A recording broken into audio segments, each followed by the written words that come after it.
deeds that actually can hurt your iman. Prophet ﷺ says, "لَنْ يَشَادُ الدِّينِ أَحَدٍ." No one overburdens themselves with the religion. No one exaggerates or goes to extremes with the religion, إِلَّا غَلَبَ, except that the religion defeats him. Religion actually crushes your iman. He says, فَسَدِّدُوا وَقَارِبُوا وَغْدُوا وَرُوحُوا. He said, so be moderate and proceed gradually.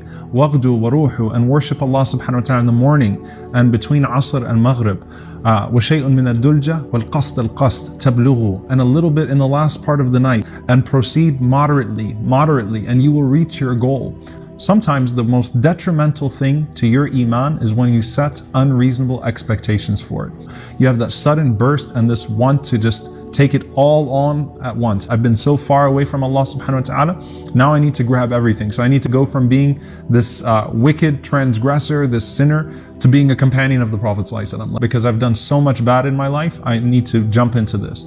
The Prophet ﷺ witnessed that in his life, and he warned people from going to extremes with good deeds because it will crush your iman when you can't maintain that output. Every fundraiser in Ramadan, you'll see people quote Abu Bakr as-Siddiq radiallahu ta'ala anhu, and they'll say that Abu Bakr gave all of his wealth for the sake of Allah, and Umar gave half of his wealth for the sake of Allah. However, what they won't tell you is that the Prophet ﷺ actually stopped other people from giving all of their wealth. Why? Because he recognized that that was unreasonable. The very famous story in Surah Ali Imran, لَن تَنَالُوا الْبِرَّ حَتَّى تُنْفِقُوا مِمَّا تُحِبُّونَ. You will not achieve Jannah or righteousness until you give of that which you love. Abu Talha comes to the Prophet ﷺ. He said, I want to give my most beloved garden. The Prophet ﷺ says, أَرَى أَن تَجْعَلَهَا فِي الْأَقْرَبِينَ. It's better if you leave it for your family. Because he understood ﷺ that these people might be depressed afterwards. The Prophet ﷺ allowed some people to fast more than others. There are companions that fasted every day. There are companions that fasted every single day except for the 2 Eids. He didn't allow that for other people because he knew that it was unreasonable, that the expectation was too much. First, try Mondays and Thursdays. Try 3 days of the month.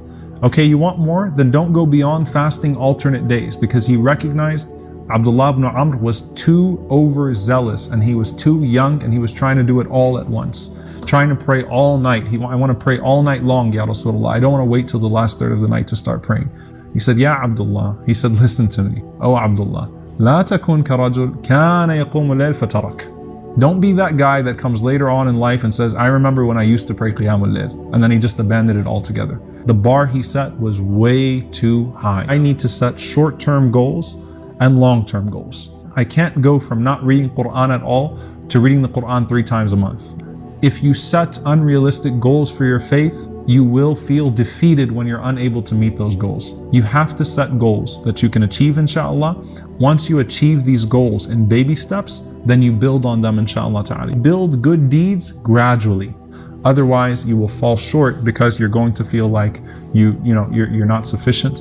And if you set a goal for yourself and you're not able to meet that goal, readjust the goal. Don't give it up altogether. From now on, I'm going to read this many pages